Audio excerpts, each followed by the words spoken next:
I don't think that Obama planned to have Kamala Harris be the nominee. But we're rapidly approaching the presidential election, and I think that it is going to be a mess. I think Donald Trump, if he doesn't win, this election is rigged. We have been proposing solutions to problems from the very beginning. She's not addressing the question at all. She has been given stock phrases that she can employ in anything that are all intended to obfuscate, and that's Kamala Harris. This is interesting because you have an individual who even the left now is recognizing she's an idiot. They have to do something to prevent him from taking the country. This is as great a threat to American civilization, to freedom, to the republic, as the United States has faced since World War II.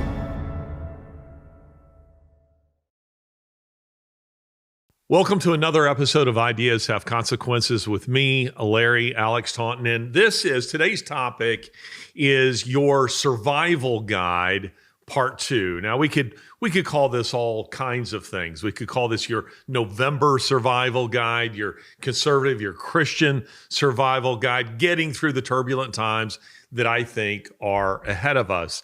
Now, listen, much of what people like me are forced into doing is making certain prognostications.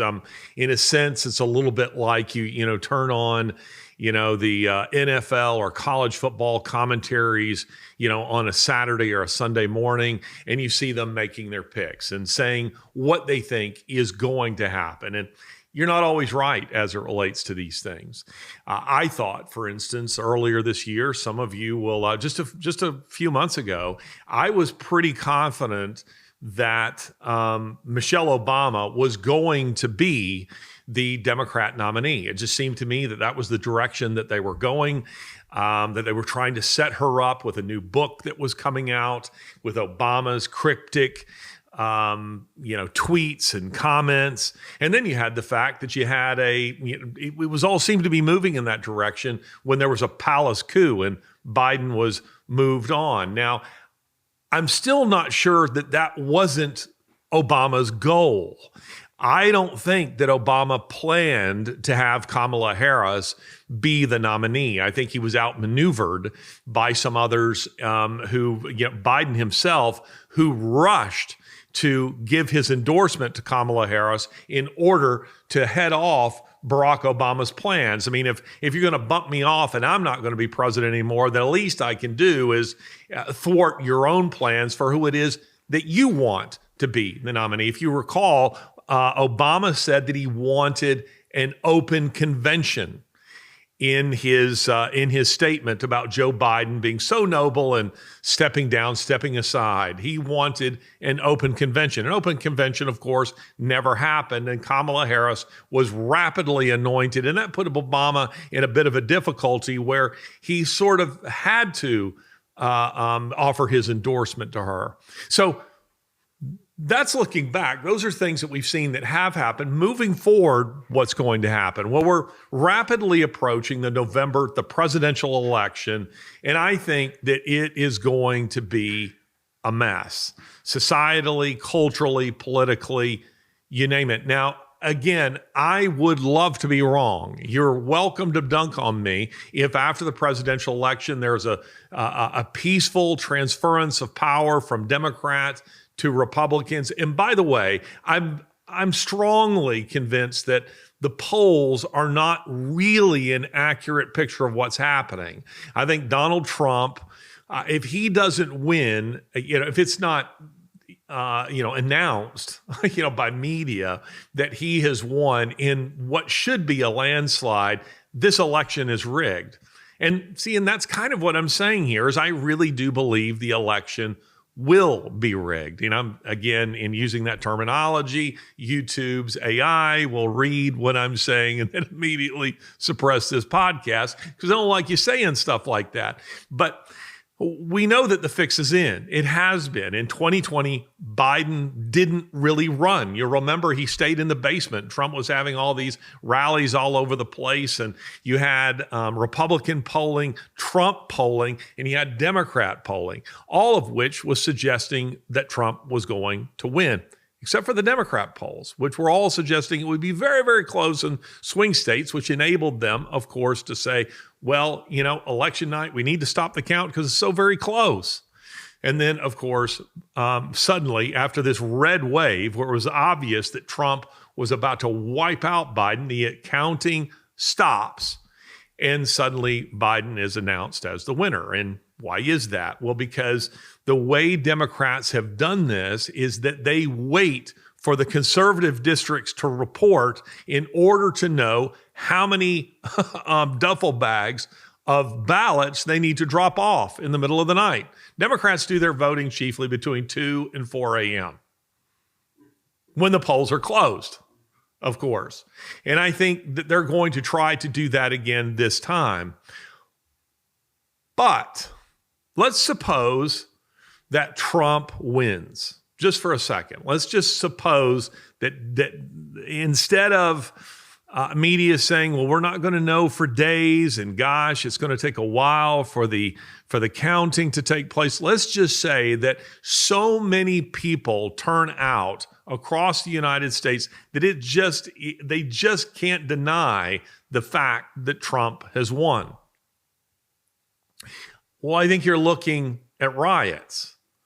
I think you're looking at Democrat flash riots. By that, I mean paid for rioters, organized riots, not spontaneous riots, not real ones, but ones that have been engineered by the left, particularly in blue states and in blue cities. I think you're going to see an awful lot of that. Some people think that if Kamala Harris and I have friends, it was just yesterday, I was enjoying smoking a cigar with a few friends and we were discussing this, and they said, I think it's going to happen either way.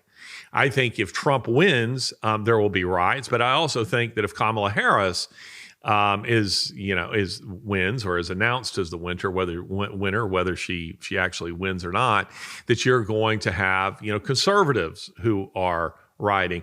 I don't believe that, and I don't believe that because there haven't been any conservative riots to date, and conservatives have shown themselves tolerant, perhaps too tolerant.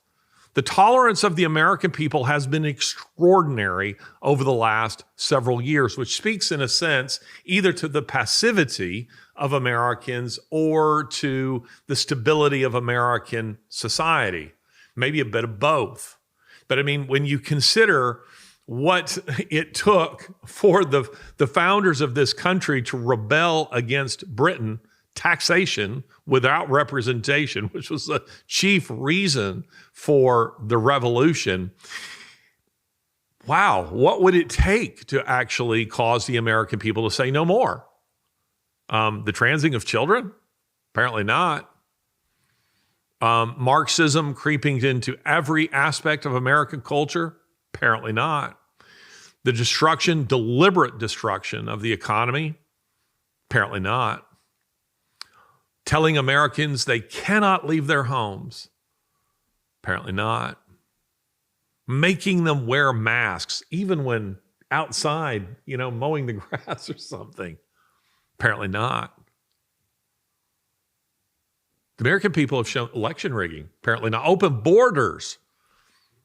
Apparently not.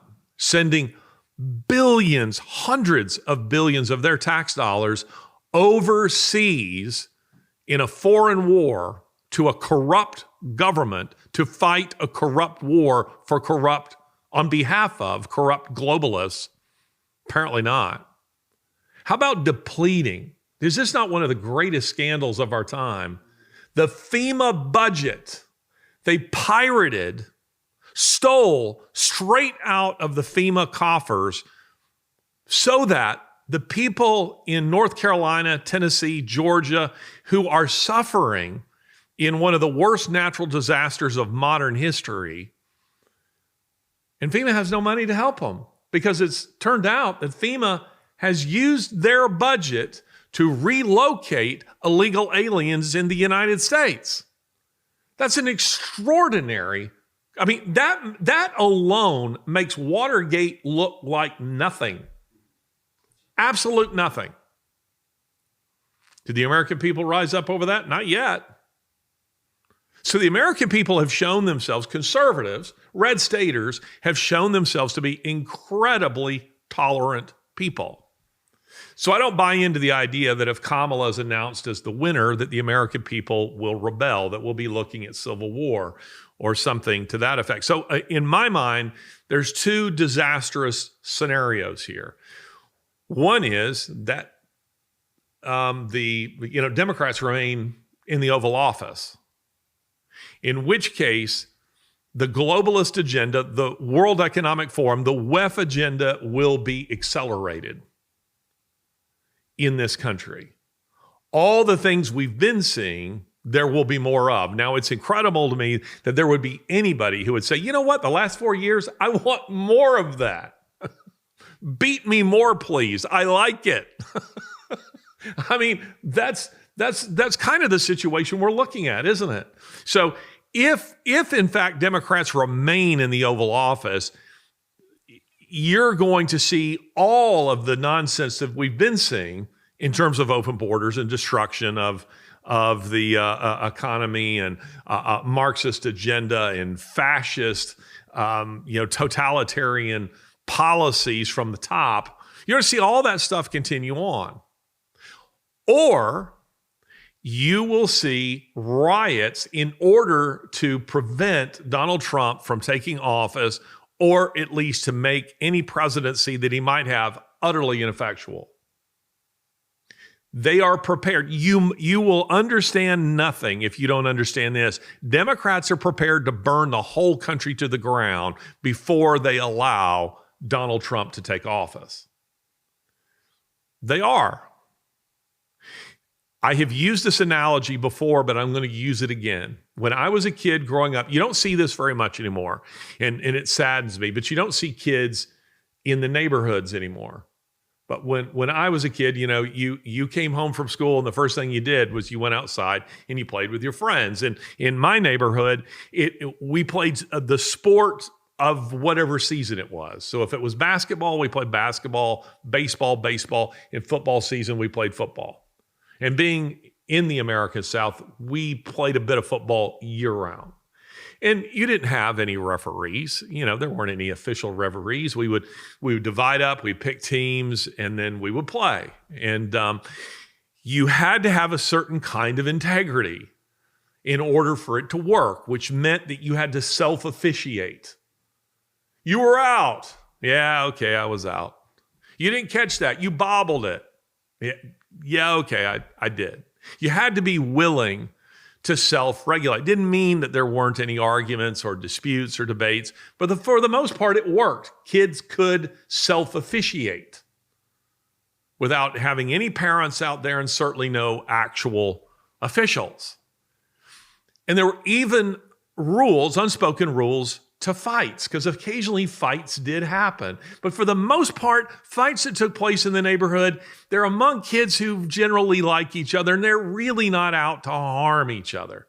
You want to make the other guy submit and bring it to an end, but you weren't seeing things where people were really, really trying to hurt each other. At least that's the way it was in my neighborhood. A fight could get, could become, serious, and fists are swinging and people are slinging each other to the ground, but still it was rare for there to be actual broken bones or, teeth knocked out. It just didn't usually come to that, except there was always a guy. Seems every neighborhood has this guy who is willing to escalate beyond what you're willing to escalate to. And as I say, it's not because the rules were posted, in fights you shall only be allowed to do this. It's just kind of understood. But there's always that kid in the neighborhood who, when the fight happens, he picks up a rock. He picks up a board. He pulls out a knife maybe. And everybody's like, whoa, hold on here. That's not the way we do it around here. Democrats are that guy. Democrats are that guy. They're that guy who is always willing to escalate one beyond you. You're using your fist. He's not winning that way, so he picks up a board. You pick up a board. He picks up a board with nails in it. You pick up a board with nails in it, he pulls a gun. That's the way Democrats operate. You must understand that. They are prepared to escalate one beyond you. And the point that I'm trying to make here is that they don't respect the rule of law. They don't respect the Constitution. Democrats are about one thing and one thing only, and that's the acquisition of power, about maintaining power. And they will stop at nothing to do it. They will rig elections to do it. They did it in 2020. They've done it in local elections since. They have been spending the last 4 years consolidating and perfecting their election rigging process.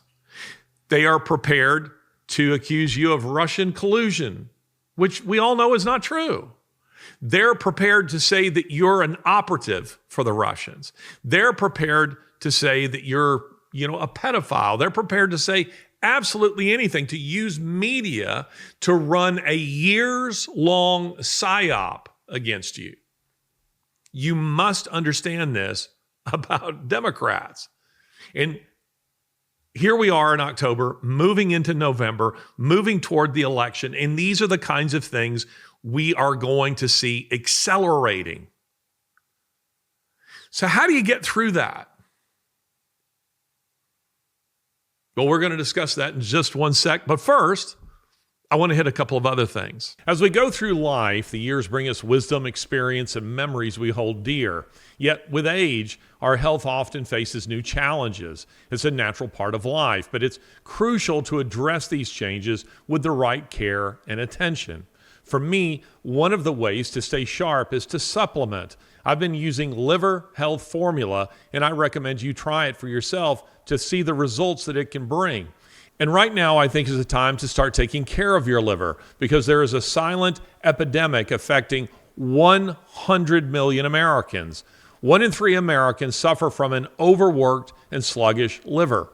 It affects our weight, energy levels, clear thinking and productivity, and even sleep.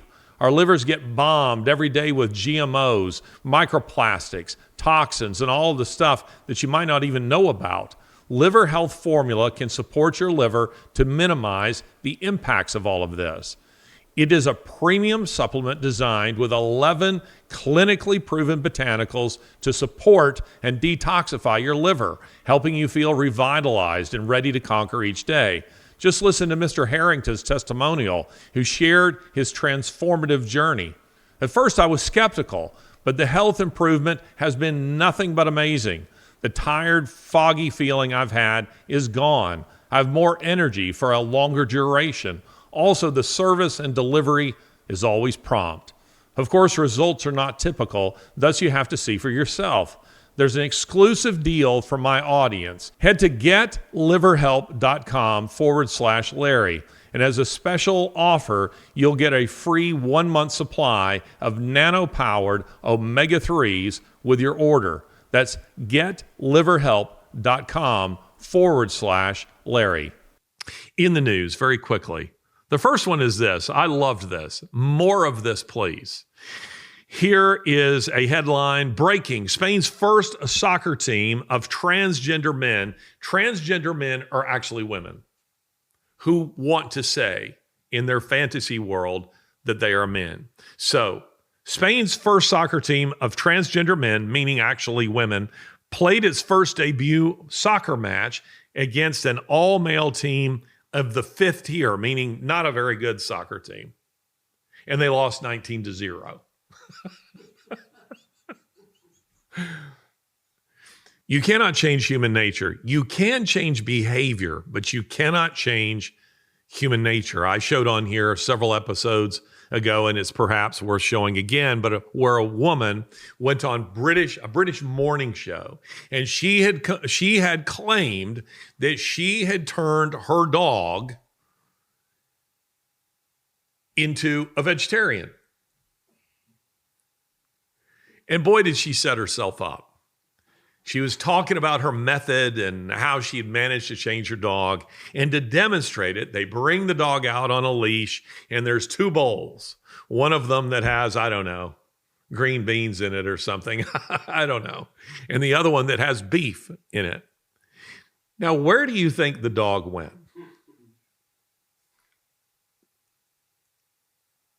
And here she is saying how she's changed her dog. And the dog comes out and sniffs the veggies and then gobbles up the beef.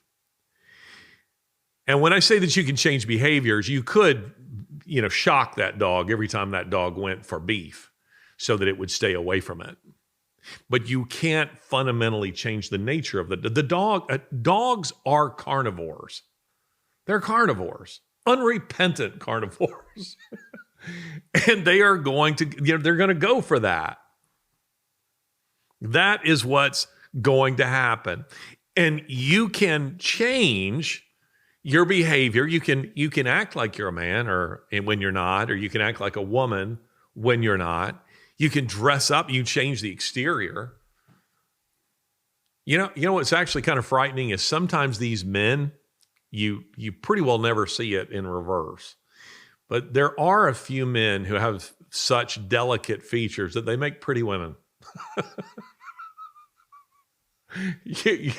Years ago, you couldn't do this anymore, but some of you might be familiar with something called Cursillo, or the walk to Emmaus. It's a very emotionally intense Christian retreat over the course of a weekend. And there's some very powerful moments that take place over that weekend, some of which involve reflection on the mistakes of your own life. And coming out of that, they do, because people are just so heavy. There's been a lot of tears shed, and people are feeling, very emotionally overwrought. And what they do is they offer entertainment at lunch during that. And it's meant to, lift spirits. And my mother, for years, she was in charge of the entertainment for it being done locally. And she did something called the Miss Emmaus or Miss Cursillo contest. And see, what people didn't know is they didn't realize that this was all a skit. They were led to believe that it was legit. And so it would be announced to all these men who, again, just coming out of this really emotional, what's called dying moments. And they're reflecting on broken marriages, broken relationships with children, suicides, loss of other loved ones, all the heavy things and errors of their life. They're coming out of that into this lunch. And in order to lift them up, they get this comedy skit, but they don't know that it's a comedy skit. And so the MC comes out and says to all these gathered men, we want to introduce you to, every year we have a Miss Emmaus, a Miss Cursillo contest. And we thought we would let you see the top remaining candidates and help us decide who should be this year's winner of the Miss Emmaus contest. And the announcer says contestant number one, and a beautiful woman in an evening gown, comes out, and she's wearing the sash and this kind of thing. And these guys are hooting and hollering, at this beautiful woman who walks, up and down like she's on a catwalk. And then they say, and contestant number two is also a stunningly beautiful woman who walks out. And again, these men are hooting and hollering and having a lot of fun. This is 30 years ago. And then he says contestant number three, and I was contestant number three in drag. And I make an ugly woman. You couldn't do this anymore because today people wouldn't laugh because they wouldn't know that it was meant to be funny. They would think, is this funny or is he actually? But I would come out with my hairy legs and my hairy face and my broad shoulders, and I would walk like a guy, and I would scratch and spit and this kind of stuff, and the audience would erupt with laughter. I mean, these guys were roaring. Tears are coming down their face as I come out. But before I was contestant number three, they had another guy who was contestant number three. And when he was made up to look like a woman, everybody said, I don't think he's going to work because he's kind of a pretty woman. His features were so soft, kind of Rob Lowe-like, that when you made him look like a woman, you're like, yeah, he could pass for a woman. People might think he is. Let's use Larry instead. He's going to make a hideous woman. And of course, I did. Used to, you could do those kinds of things. Stalag 17, a famous old movie with William Holden. There's a scene in it where these guys are in drag, which is so funny. Bridge on the River Kwai, you have that. Some Like It Hot with Marilyn Monroe. Those things were very, very funny once upon a time, but you can't do them now. And you can't do them now because people would think that, you really do think you're a woman. Something to that effect. But anyway, all of this is just by way of saying that I thought this headline was hilarious. If you've been following my channel for a while, you know that our content doesn't get nearly the amount of attention on YouTube that it used to get. And that's because we talk about a lot of stuff here that big tech companies don't really like us talking about. So they suppress us. We want to make sure that we have the ability to bring you the very best content without big tech censorship. The best way to see everything that I'm doing all in one place is to go to ideashaveconsequences.com. That's ideashaveconsequences.com. This is where you'll find all of my podcast episodes as well as exclusive content and never before seen footage. It's also where you can join my community, the Posse, read my blogs and articles, access my courses, and join live events. That's ideashaveconsequences.com. Ideashaveconsequences.com. We want to build the Posse, so please join it. Back to the podcast. Saying that you're a man doesn't make you a man. And when you walked out, when these women calling themselves men decided to play professional soccer against real men, it was total destruction. More of this, please. We need more of this. Unfortunately, what we're seeing in sports goes the other direction. It's men pretending to be women, and thus they wipe the women out. You had this, in the Olympics, this man who won the gold in women's boxing. That's criminal. It's absolutely criminal. But I do like seeing it going in the other direction because it's a serious wake-up call. It is a serious wake-up call.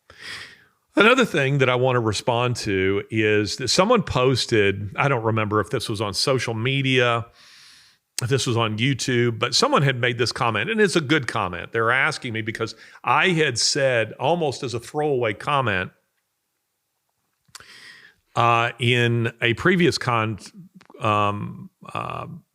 I had said that transparency is bad, but shame on me for not actually providing context to that. I probably should have explained what I meant by that. And this person had posted this comment. It's a good comment.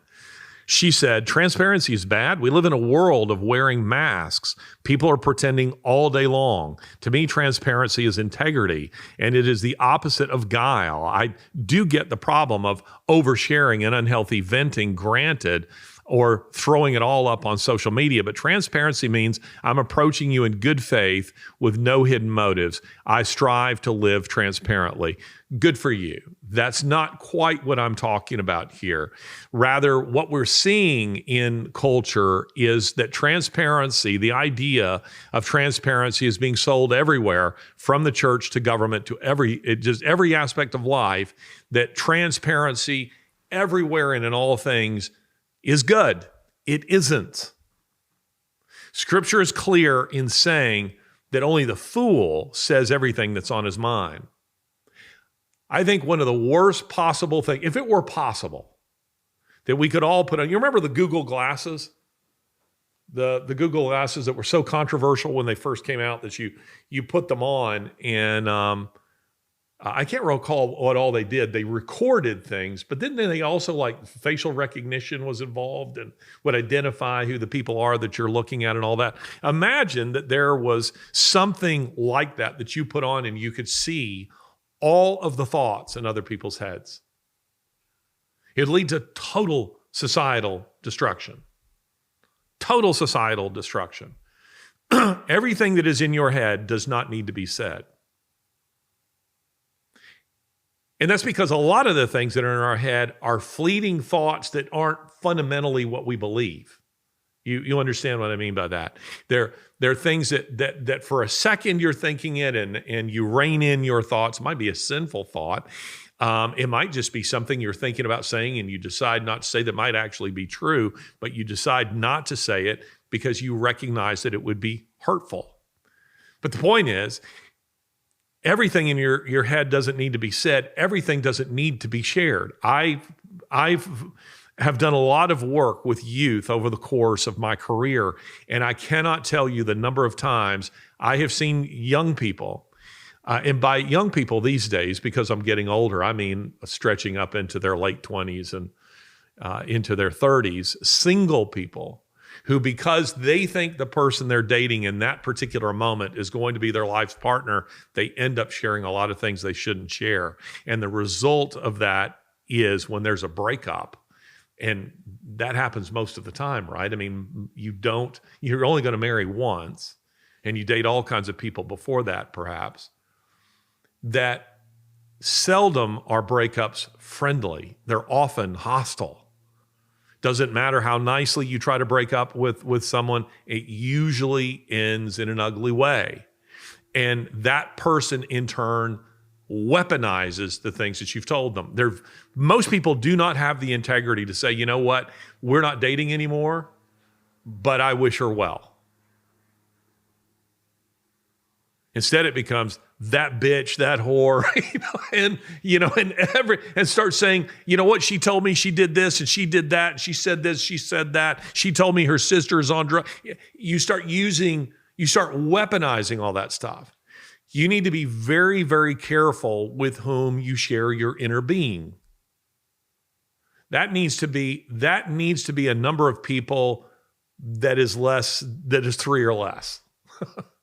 Over the course of a life, they need to be people who have proven themselves trustworthy to you by going with you through the hard times and by celebrating with you your victories. To me, that often is a real test of friendship. It goes both ways. It's not just those people who stick with you through the bad times. Some people like you more in your bad times because they feel superior to you. Often the test is, do they celebrate the good things that happen in your life, or are they jealous and bitter and competitive? There are people who are like that, sometimes who call themselves your friends.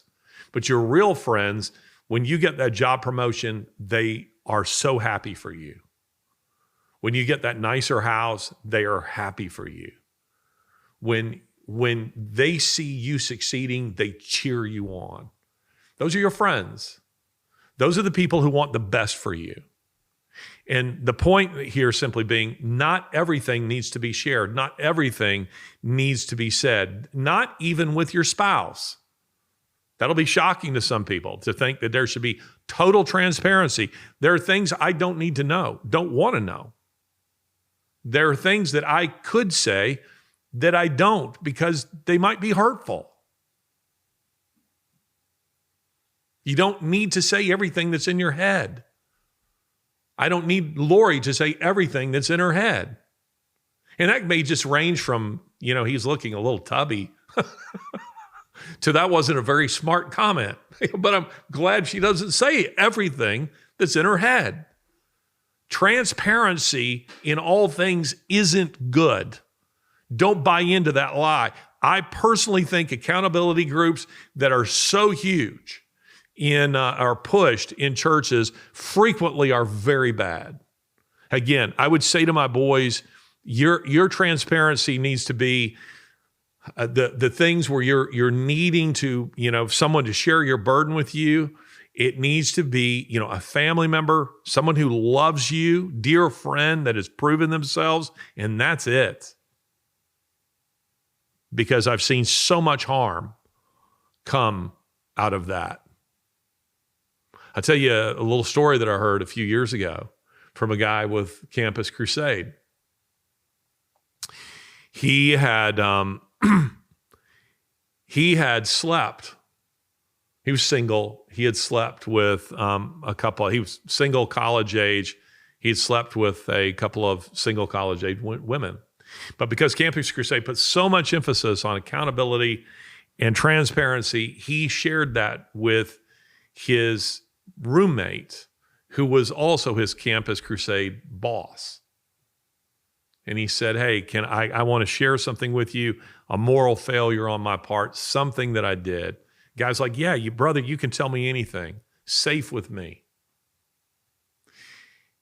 And so he did. And that guy went and shared it with other people in the office, who then shared it with the regional director. And the next thing you know, he gets a phone call saying that he's fired.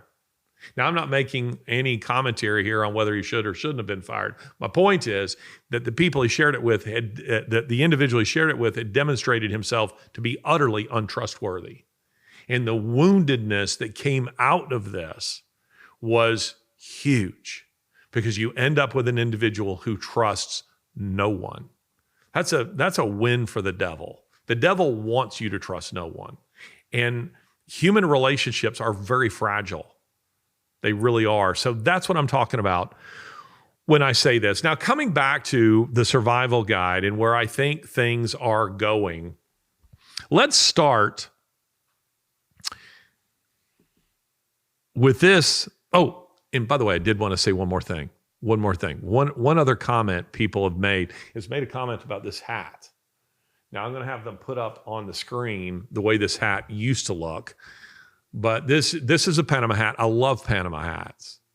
And I also wear fedoras, but fedoras are really more of a winter hat. It shows Indiana Jones and all these, steamy, jungle locations wearing a fedora. You wouldn't want to wear a fedora, in the jungles of South America.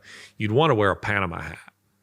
A Panama hat is cooler, and you can treat them so that they respond better to water. Untreated, they don't respond well at all to water. But this particular hat right here, I've worn in about 35 or 40 countries.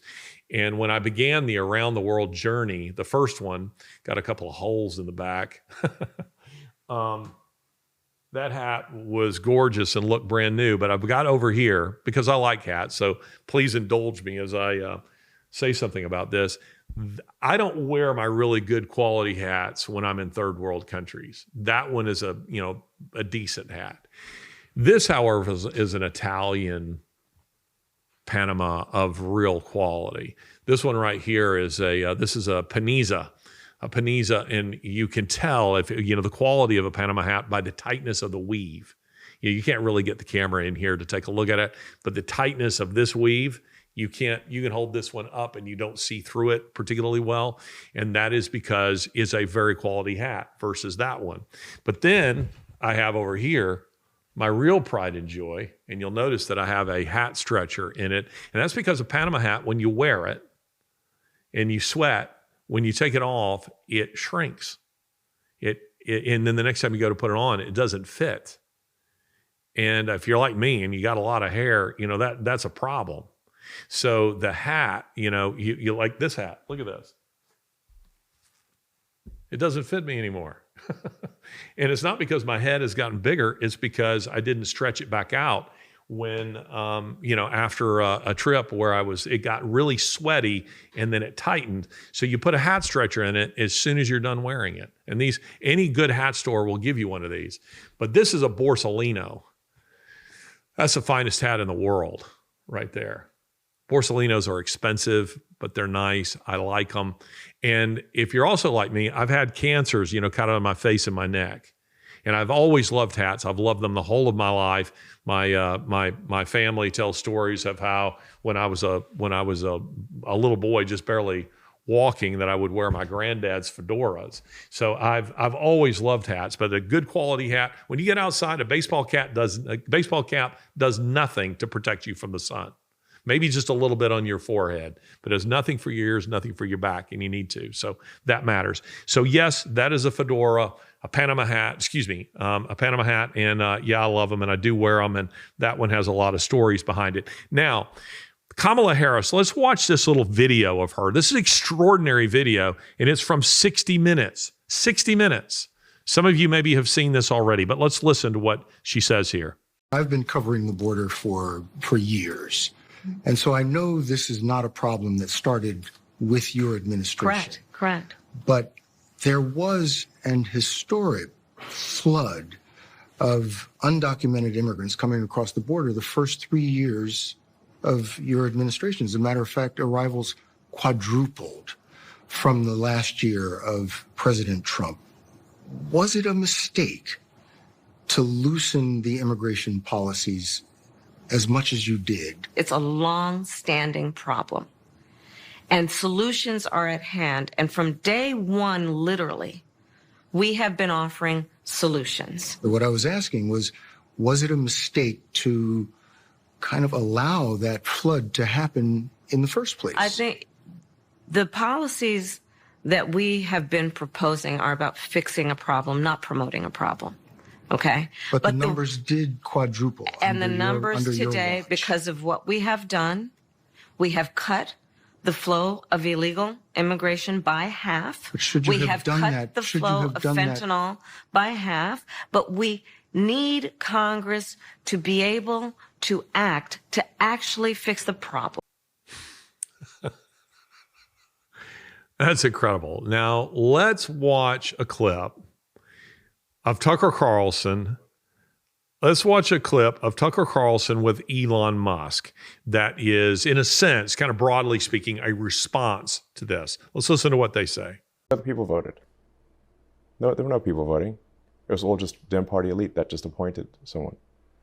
And when the Biden puppet, when the pro-Biden puppets ratings sagged, they knocked him in the back immediately and just tossed him out and put a new puppet on. That's exactly what happened. Tell me I'm wrong.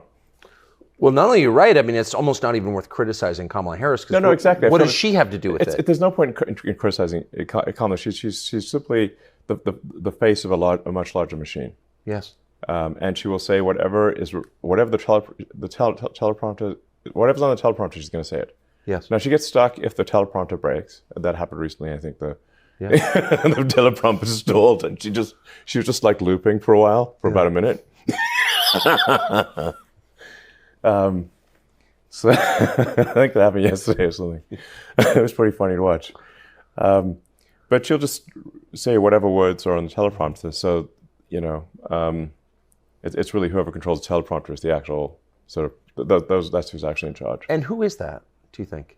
Well, I've tried to pin it down. It's not like any one kind of mastermind. It's not like, it seems to be, it's like Kamala's sort of a marionette with, 1,000 puppet masters type of thing. Like not, it's or maybe it's somewhere north of 100 is what it seems like. Yes. I bet you know 80 of them. I probably know most of them. Yeah. Yeah. So here we have Kamala Harris demonstrating the very thing that they're talking about here.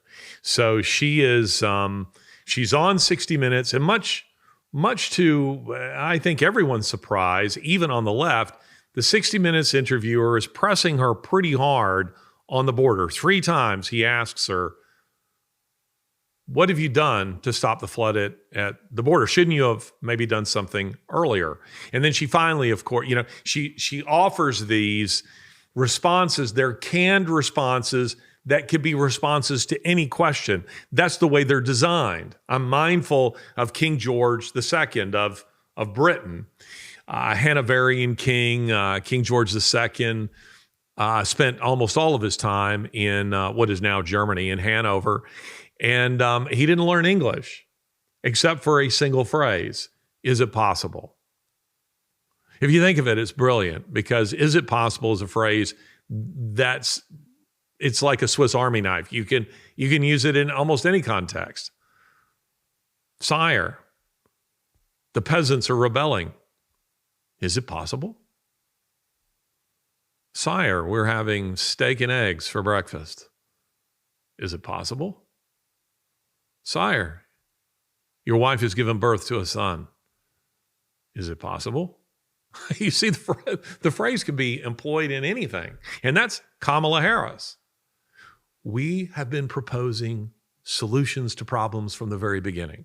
She's not addressing the question at all. She has been given stock phrases that she can employ in anything that are all intended to obfuscate.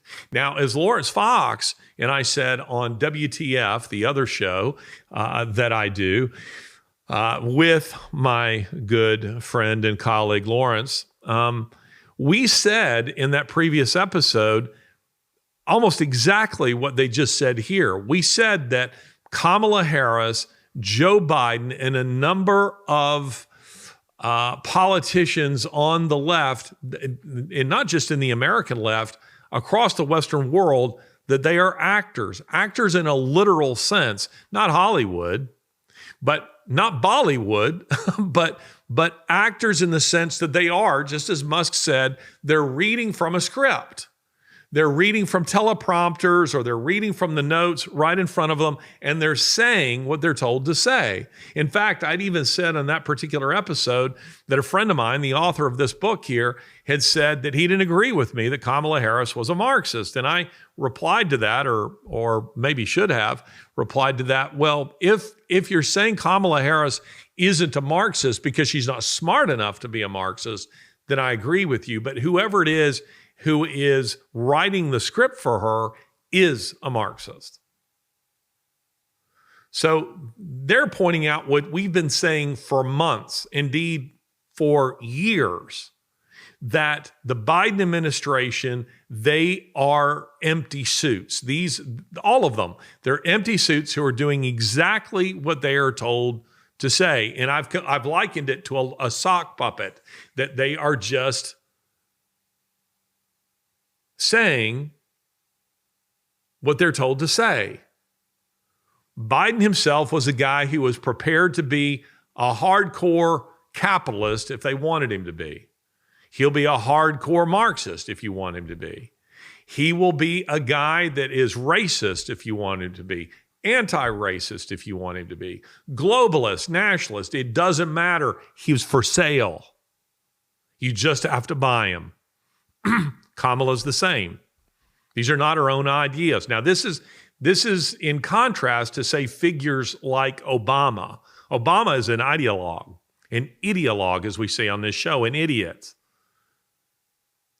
He's an individual who is absolutely devoted to his own lefty ideas.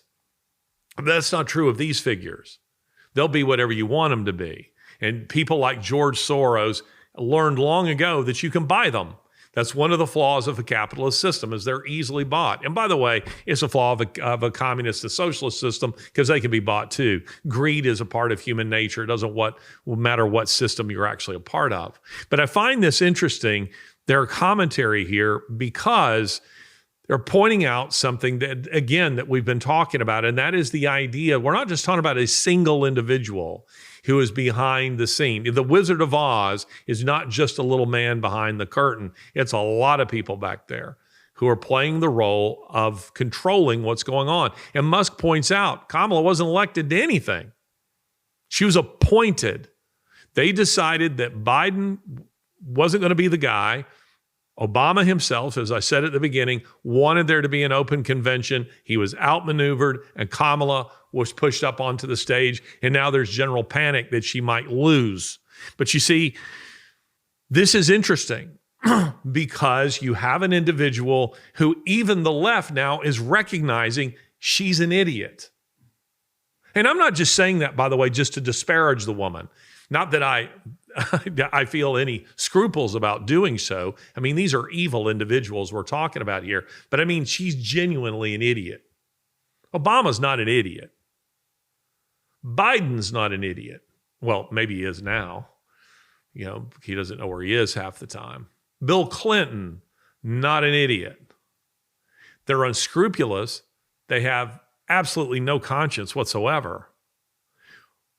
But they're not idiots. Kamala Harris is an idiot. She is not intelligent, not even a little bit intelligent. So she just mimes what she's told to mime. She's given stock phrases. When they ask you a question, you don't know what to say, we offer solutions. We move forward, unburdened by the past. And you're thinking, what does that have to do with anything? It's just like King George II saying, is it possible? I think that'd be a good phrase for her. By the way, I would put that one in her repertoire. You can pull that out. Is it possible? That would be a good one. The left, you need to understand, as I think of your survival guide, you need to understand that, I had said in the previous episode, just to recap just a bit, I had told you as part of your survival guide that it's important to know the word. Because when you know the word, you'll be rooted in absolute truth. And there is an absolute truth. And the left does not believe in truth. They don't like truth. And that's because they're liars. 2, I had told you that you need to be able to make a distinction between, you need to recognize false teachers and false teaching.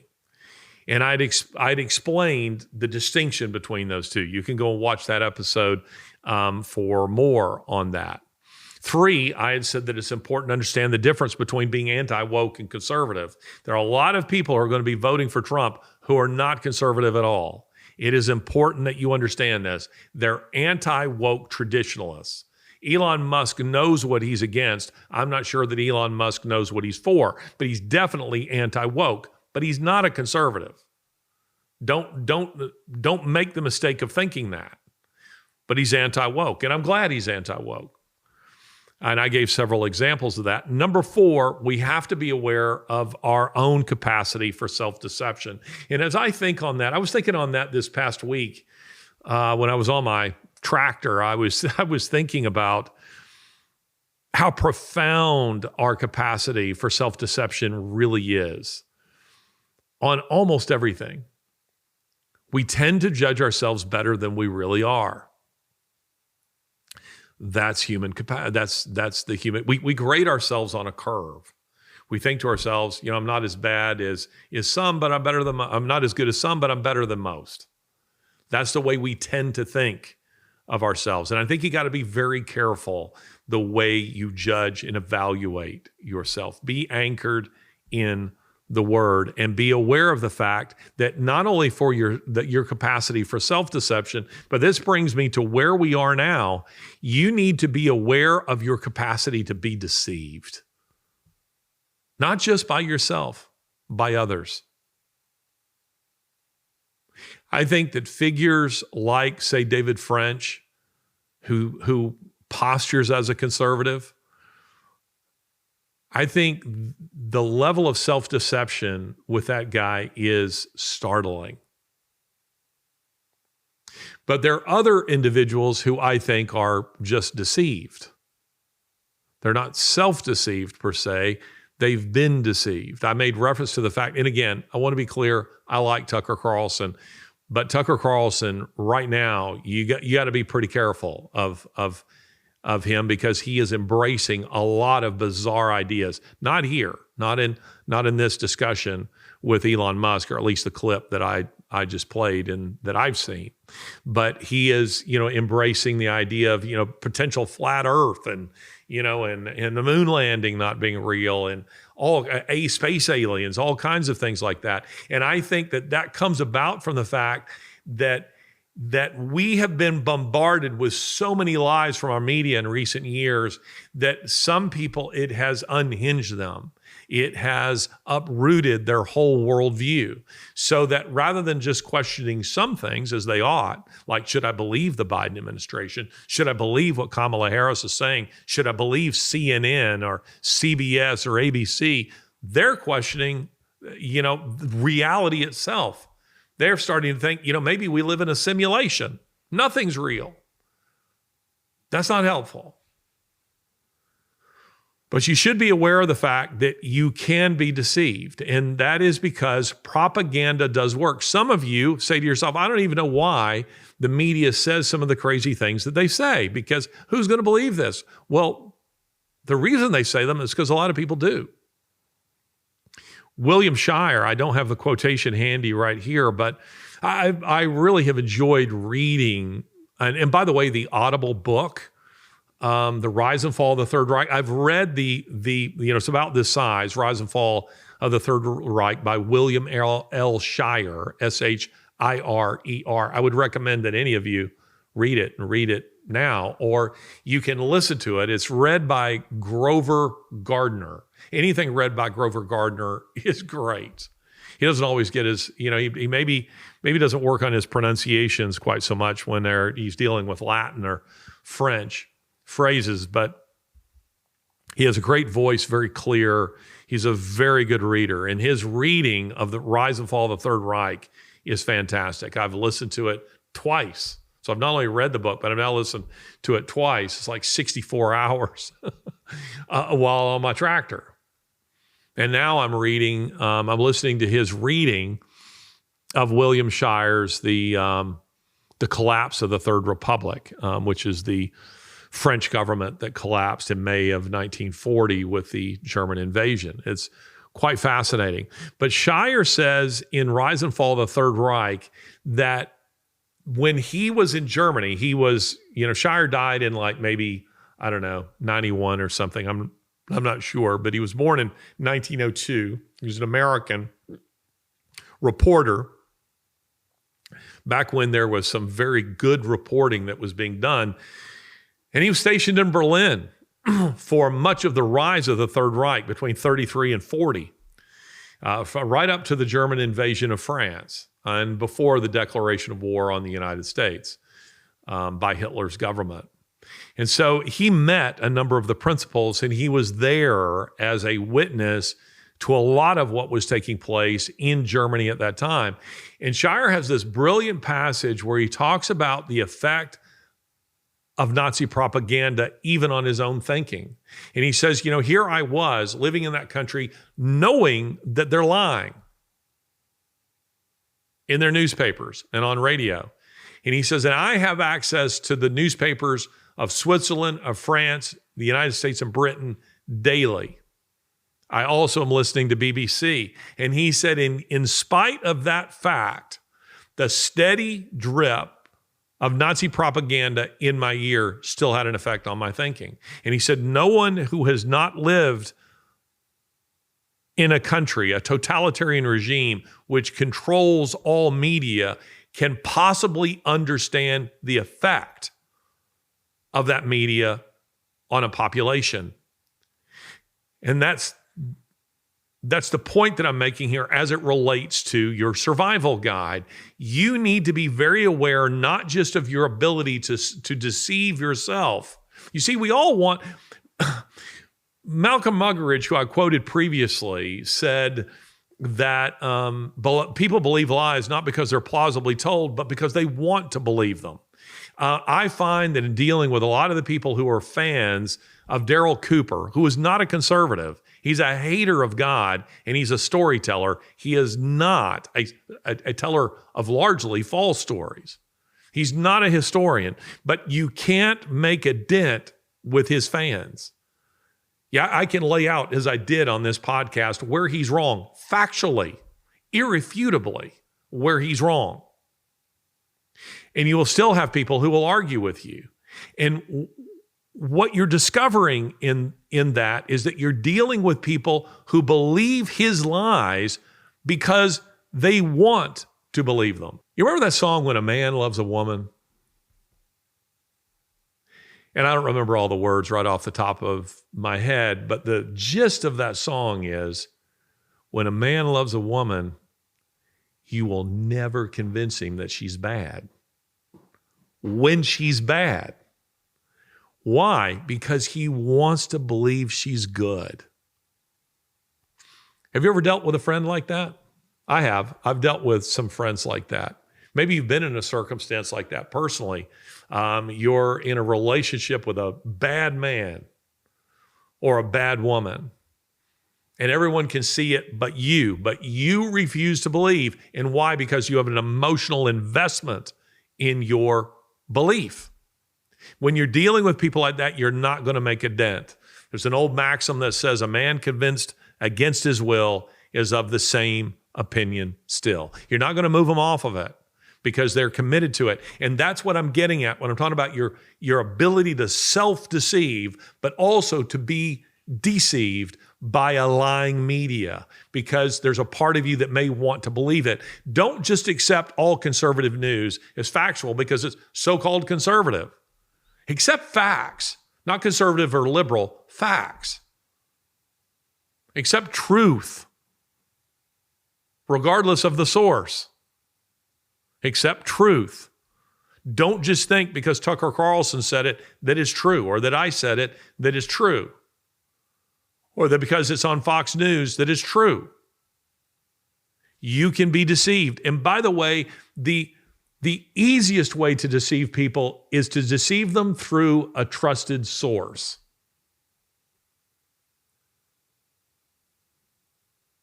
A lot of people who listen to the show will not be deceived by Kamala Harris because they don't believe a thing that comes out of her mouth. But you could be deceived by a trusted conservative source.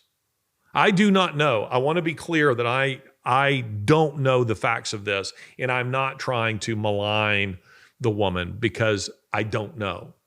But I have seen in the news accusations that the Blaze's Lauren Chen, who I've never heard. She's a beautiful woman who has an influencer, conservative influencer, that she was fired by the Blaze because the Justice Department has accused her, this is my understanding, of being a Russian agent, that she took millions of dollars from the Russians to push Russian propaganda. Now, again, I don't know that that's true. I'm not trying to malign the woman because I haven't any idea. But theoretically speaking, if you wanted to deceive conservatives, you wouldn't do it by giving millions of dollars to Hillary Clinton. Conservatives aren't listening to Hillary Clinton.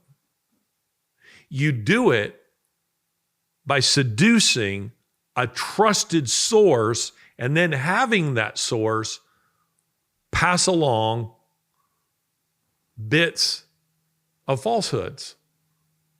And the way I would do it, if I'm the evil genius behind it, is that I wouldn't say I want you to just from now on just push all propaganda, because soon people will catch on to that and they won't trust you.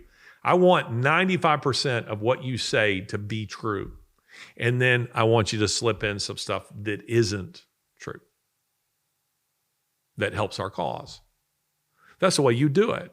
So point is, you can be deceived. You need to be aware of the fact that you can be deceived. And that's why, going back to what I said last week, it's important that you're Bereans. You're the people who are going back and checking the source. And in that case, the Bereans were fact-checking the Apostle Paul. They were going to the Word in order to do that. So it's easy to be deceived.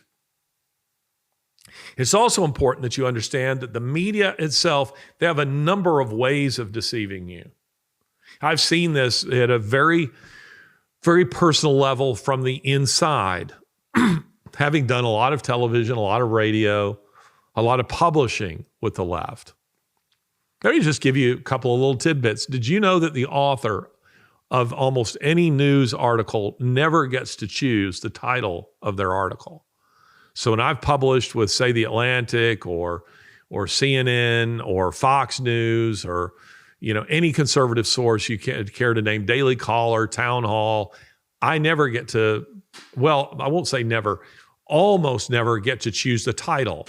And that is because they want to give it a clickbaitish SEO, search engine optimization friendly title. So they don't let you title it. And sometimes that's very irritating to you as a writer because readers don't know that. And sometimes the title doesn't reflect the content of the article. And it's annoying to you because you're going, well, I didn't say that. I didn't make that claim. Taunton claims, da-da-da-da. No, I didn't say that. But they're doing that for clickbaitish reasons. They want to get engagements. So they do that. That's just a modest thing for you to be aware of. Just know when you read an article, almost never does the author get to choose that. Some news sources, almost none that I've ever published with, will alter what you've written they'll have their own editors alter it without notifying you they've altered it. But see, it has your name on it. Now, credible news agencies, you'll submit the article and then they will come back with suggested changes, which you can reject or not, and they may end up rejecting the article if you refuse to make the changes. But I have had a few occasions where the article I submitted and the article published were not identical. They made subtle changes. And I hate that. I don't write for agencies like that anymore because my name goes on it and I have to be the one to defend it. There's another thing in doing interviews, and that is their ability to deceive the viewer in lots of subtle ways. One way is by their lighting. You can use lighting to make someone look quite sinister. Guys off camera here will tell you that. You could light me in such a way as to make me look quite sinister if you wanted to. Some of you will be old enough to recall O.J. Simpson successfully sued, I don't remember if it was Time magazine, but one of them, they put his picture on the cover, and they actually altered the photo to make him look very, very dark. And it gave him a really sinister, horror movie, kind of image. And he successfully sued them for changing the image. But you can go on television and they can set you up for failure in ways, if you're not really experienced, and I mean really experienced, you won't know that it's coming. So you think you're going on to do X, the lighting is maybe a little bit against you. Maybe the camera angles don't work for you, but also if they're doing something called live to tape, which means that it's filmed like a live show, but it isn't a live show, they can go back and edit it. So then what's aired on television isn't an accurate reflection of what actually happened during the show. When I'm agreeing to go on a leftist program, I have lots of questions and I'm looking to get them to sign something guaranteeing me certain things, because otherwise you could be walking into a trap. Al Jazeera, in my opinion, notorious for this. They can use a multi-camera shoot, a camera on me, a camera on the host, a camera on a few other people. During the interview, the host is rolling his eyes and looking, like what you're saying is idiotic, all designed to throw you off. But then when you go and watch it on TV, he's sitting like this. And you know what they're doing? They're using B-roll. During the interview, he wasn't doing this, but he was doing it at some other point, and they put that in. But during the interview, he was doing something else. And it's because they used multiple cameras, and then they inserted B-roll. The point I'm trying to make to you is you need to be really aware of the tricks of the trade that can be used to make your guy look pretty bad or to sell you something that is false. J.D. Vance, in his debate with Tim Walz, there were complaints that Walz talked over the moderators. That was a brilliant strategy on J.D. Vance's part. Having done numerous debates and having moderated a number of debates, when you are going into a debate where that the deck is stacked against you, and in this case, he did, just as Trump did in the first debate, against Kamala, you know that you're not just debating that person, but you're also debating the moderators who are supposed to be neutral, non-factors. And in a situation like that, the only way you're going to get your message across is to talk right over the moderators on occasion or ignore them. Or when they ask a non-serious question or one that's designed to do you harm, you just ignore it and you steer the discussion in the direction you want to go. Or perhaps you just point out what they're doing. But the point is, you need to be aware what media is doing. You need to be aware of the fact that if you think that you haven't been influenced by a lying media, you are self-deceived. I've been affected by it. You've been affected by it in subtle ways you don't actually perceive. And I'll give you an example of this. I grew up when I was a real small boy. I really loved my favorite cartoon. And they don't make wonderful cartoons like this anymore. These were great cartoons.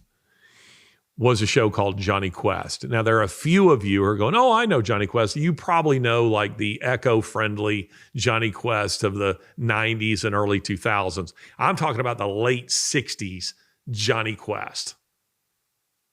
And in the mid 70s, when I was, 5, 6 years old, I was watching reruns of the old Johnny Quest. Great, great cartoon. Johnny is the son of a high-level researcher, scientist who is going all around the world.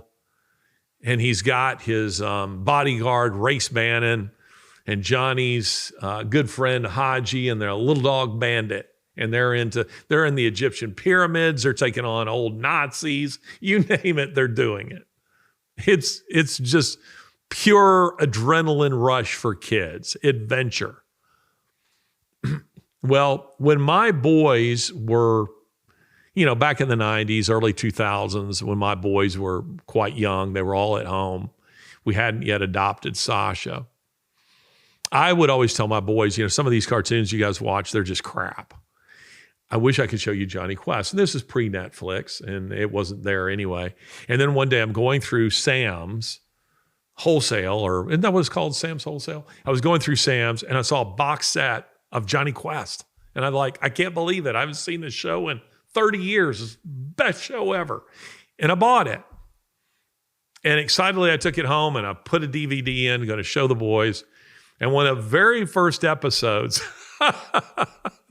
so funny. Johnny is about to be attacked by a panther, and Race Bannon lifts a rifle and he shoots it. And then Johnny is going to go and look at it, and Race says to him, hold on, Johnny, let me make sure that man-eater is dead. And he walks over with a rifle and puts it right to the head of this panther. And when he goes to pull the trigger, it switches to Johnny. He goes, he shoots this panther in the head. Perfectly appropriate action by Race Bannon. But it was jarring to me, because they would never put that in a modern cartoon. I had been so affected over the course of 30 years, from the time I was a child to now, to this, kind of earth-worshiping kind of cartoons that you would see, that this idea that Race Bannon would shoot a panther and then he'd shoot it a second time because he deemed human life to be more valuable than animal life was jarring. Meaning I had been so affected by the culture that I didn't realize how much the culture had changed. Furthermore, there's a scene where Dr. Quest says, good night, boys, be sure to say your prayers. And it shows the boys get down on their knees by their bed and saying their prayers. Again, this was jarring. The world had changed so much since then that now you'd only expect to see that on, some kind of Christian network. Point being, you are being affected by propaganda. You are being affected by the culture. Your views on homosexuality, I will guarantee you, have softened over the course of the last 30 years. Your views on abortion probably have been softened. Your views on the family, your views on Marxism, any number of things that you're more prepared to accept now than you once were, because of a steady drip of propaganda. You need to be aware of the fact that those things do change you, and that the media is very skilled at doing it. They're very, very skilled at doing it. But let me just ask the guys sitting off over here, when you think of November and the chaos that I think is coming, and again, I'd love to be wrong,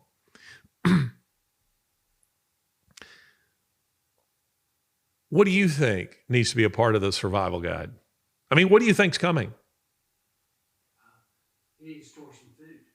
Okay, so you think down to practical things like having some food. We've talked about that in some previous episodes. I agree with that. I think that you do need to have some food on hand. I think you need to have ammunition on hand. I would actually encourage people, and by the way, I would say this, even if we weren't looking at this, I think it's important that you know how to use a gun. I would encourage people to take an NRA course. Almost every gun shop will know where you can get a gun course. And I don't consider myself, my boys love to hunt. They really enjoy hunting. I really don't. I'm not a big hunter. I have quite a few guns, and I think I'm reasonably skilled in their usage. I was raised with guns, but I probably have my dad's attitude. Special forces. I think of guns more as tools rather than something for sport. I'll go with my boys just because I want to hang with them and do that. But I can't say that I love hunting. But I do see them as a tool that everyone needs to own and not be afraid of, because they know how to use them. They know how to use them. So I think it is important. And the way to learn how to do that, you may have someone you really trust, someone who has proper training who can teach you. But an NRA course is fairly cheap, and they're very skilled in teaching you this stuff. And there's some classroom instruction. I've done it, I think, 3 times. And not because I necessarily felt I needed it, but because every time I learned something different. And I like hearing the instruction. And, they'll do stuff like, disassemble guns and explain this and explain that. And each instructor will say something a little bit different. And I think, oh yeah, this is good. This is good for me to hear this. Good for me to remember this. So yes, I would encourage people to do that. Have food on hand. Patriot Supply, there are various others who do this, having some of that available. You need to do this anyway.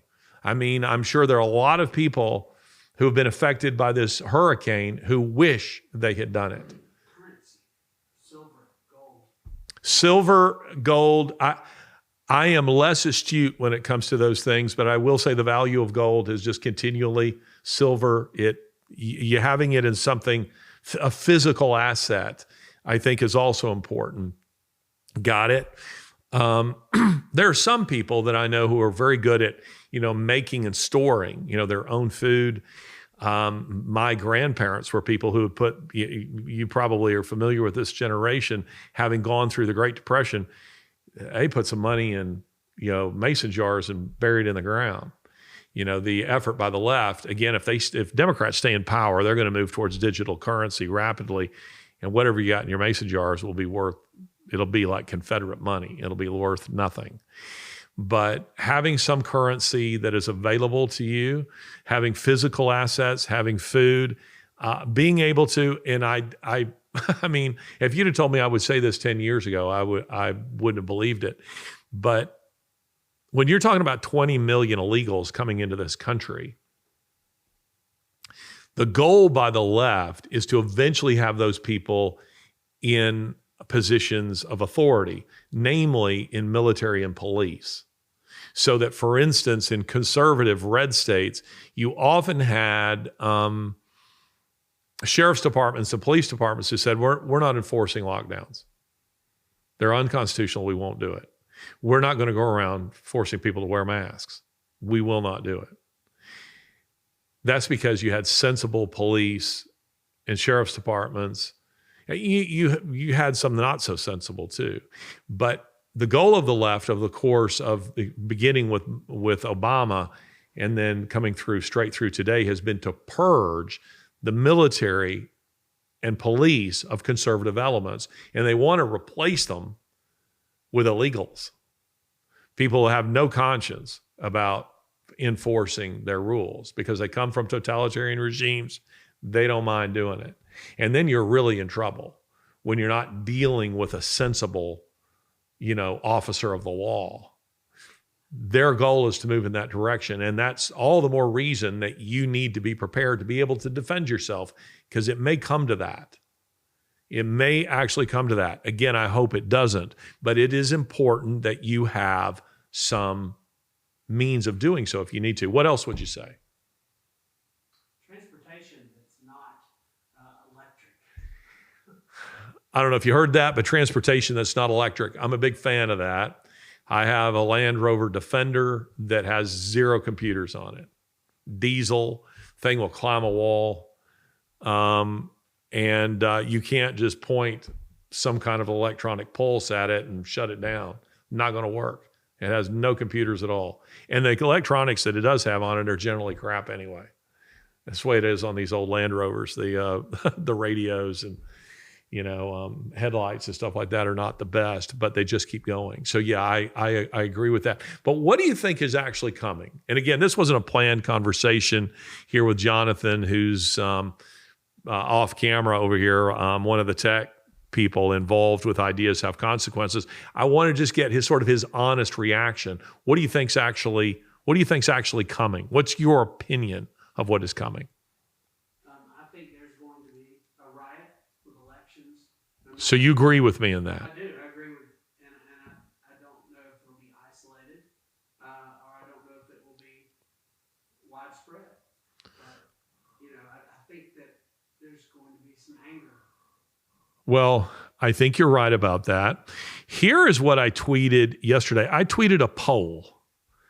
And the poll is still going, is still ongoing, but I said election poll. Regarding the presidential election, I believe A, Kamala wins legitimately, B, Trump wins legitimately, C, Dems steal the election, D, Trump steals the election. Now, do you know what the results of that poll are? 2%, only 2%. Now, you got to bear in mind, a lot of the people who follow me are mostly conservatives. They're generally people who agree with me. So this is not a scientific poll. We didn't call people, getting random samplings in blue and red states all over the country. This is just my Twitter account. But this is interesting. 2% said Kamala wins legitimately. 1% said Trump steals the election. 38% said Dems steal the election. 38%. And 59% said Trump wins legitimately. So at least 38% of some segment of the U.S. population, or this is, I guess, a global population, agree with you that there is going to be a shit show come November. That's what's coming. And so a lot of people believe there's a huge, again, 59% say Trump wins legitimately, 38% say Dems steal the election. So there are a lot of people who agree with me that what's coming is going to be cataclysmic. Riots. Again, I maintain that Democrats, they have too much to lose. They have far too much to lose. They stand there. A number of them stand to go to jail.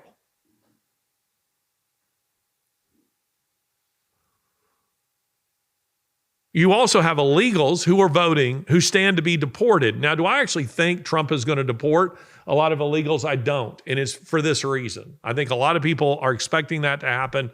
I don't. I don't for this reason, because the moment Trump's elected, he's a lame duck. He can't run again. Constitutionally. He can't run again.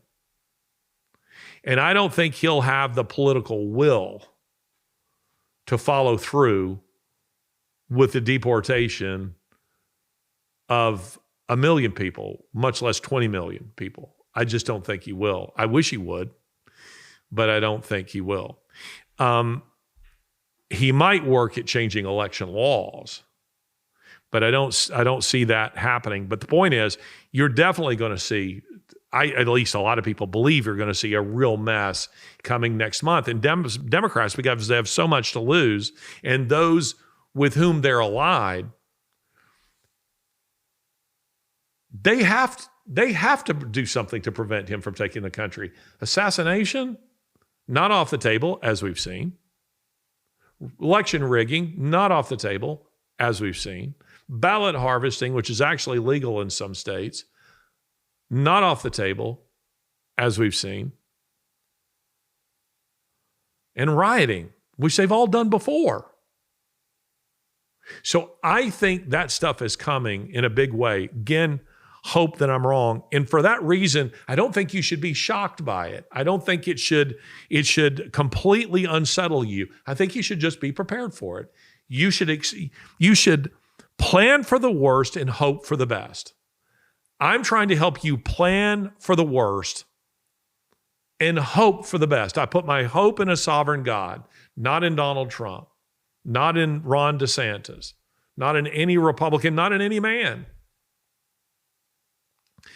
But I have too long a memory of how the left works to believe that they are going to say, you know what? Well, we lost. We'll all be there at the inauguration to lend our support to Donald Trump. That is not happening. They are not going to do that. They will burn this country to the ground before there is a peaceful transition of power. And maybe before, I think Trump's going to win. I just don't think that they're going to announce that. I think they're going to pretend that's not true, just as they did in 2020. That's what I think is coming. Anyway, you got to be ready for that. Anything else you would say that you feel like you need to do to be ready for an event like this? Anything you're doing personally? You're 18. You're very young. So maybe your opinion is irrelevant. I'm just teasing. You're old enough to vote, so your opinion is not irrelevant. And we've not talked before this. So, I mean, the fact that you're here, I'm going to guess you're voting for Trump. I don't know that for a fact. For all I know, you love Kamala and you're a Marxist. So let's... That's not Jonathan. Jonathan is saying that is not me that he's talking to. I vote for Trump. Your demographic, Gen Zers, is there anything they're doing to prepare for next month? Or are they just thinking, don't care, not worried about it, don't know what to think? I have a few friends who are like, they don't really care. Yeah. I have a few friends who are voting for Trump. They're going to vote for Trump. Okay, you know any Kamala voters? No. You don't know any. So you don't know any women. A lot of Kamala's supporters, the data shows that the women are overwhelmingly in her camp. I get it. While a lot of Gen Zers and millennials are criticized for their nonchalance about politics, but I'm sympathetic. I'm not nonchalant, obviously, about politics, but I do understand their cynicism and their feeling that their vote doesn't actually matter. And increasingly, sometimes it does look like that. So I do get it. You must understand, ladies and gentlemen, that you're dealing with an enemy, and I don't know any other way to put it. This is as great a threat to American civilization, to freedom, to the republic, as the United States has faced, I won't say since the Cold War, I will say since World War II. Worse, because it's within. Worse, because it is within. You have an enemy within that hates the United States and seeks its destruction. You know, one of the interesting things that I have noted from this book that I've been reading by William Shire, The Collapse of the Third Republic, which was published, I think, in 1969. So he didn't publish it with any modern agenda. He wasn't trying to draw parallels, with the Biden administration. One of the very interesting things that he says in the book is, because he said, here I was in in Berlin, and going back and forth to Paris. He said, so I knew both countries, both governments quite well. And the perception leading up to that war, to the German invasion, which began May 10 of 1940, the conventional wisdom all said that France would be able to hold out for a long time against the Germans. They had the Maginot Line. They had, one of the largest armies, in the world. They were had these celebrated old marshals, I do want to stress, heroes of the First World War who were in charge of their military defense. And it was believed that the French would be able to hold out, not indefinitely because they lacked the numbers, just in terms of men, but they would be able to hold out for quite some time. And of course, France fell in 46 days. And Shire said, I decided to write the book because I wanted to do an investigation into what led to the collapse of the Third Republic. And the thing that has really struck me so far is he said the political divisions in France were so deep, the animosity between various political parties so great, the hatred so long-standing that they were no longer, A, willing to fight for France, and B, they were willing to collaborate with the enemy towards her destruction. We're there. We are there.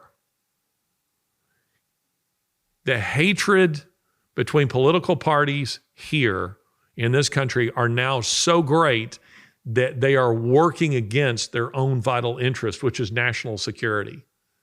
It's where I say, I hate you so much. I'm gonna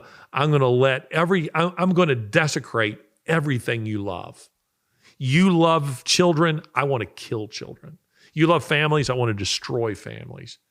You love your independence and wealth, I want to destroy both. You love patriotism, I'm going to open the borders to people who want to destroy it. That's where we are. We're the Third Republic. Hopefully our end is not similar. Ladies and gentlemen, I do want to encourage you, as I did on the previous episode, and going forward, I hope that I remember to do this every week, engage locally. People ask me all the time, what can I do? I want to remind you, I personally am a Christian. I believe in a great God. I believe in a sovereign God. I believe in a God who said, let there be light. I believe in a God who will one day, as he did long ago, speak from the whirlwind. I believe in a God who one day will judge and will set everything right. I believe that we win in the end, no matter what happens in November. But I want to tell you that you can make a difference by engaging locally. Run for school board, run for local office, run for state office. Get engaged. Why we are where we are is because conservatives, Christians in this country and throughout the West have by and large been sitting on their hands. And my concern is that if Trump does take office, I think what will happen is what happened after 2016. There will be people who will go, phew, okay, save the country. Now we can go back to business as usual. You can't. You cannot. You have to engage. And if by some great miracle Trump does indeed take office without this country erupting into civil war, the first thing that conservatives have to do is to change election laws or enforce them and enforce the border. They have to use the next 4 years to vigorously fight the evil that has come into our country and that is like a black cloud rolling across the land. They have to get engaged with school boards, in universities, in local elections, state elections, federal elections. They can't just go, okay, save the country, let's go to the lake, let's go to the beach. You got to get involved, people. You got to be praying. I encourage you to pray. Prayer makes a difference. I encourage you to remain anchored in the Word, and I encourage you to put your hope in the only source of true hope, and that is the person of Jesus Christ. This has been Ideas Have Consequences with me, Larry Alex Taunton. See, I told you that they can make me look sinister.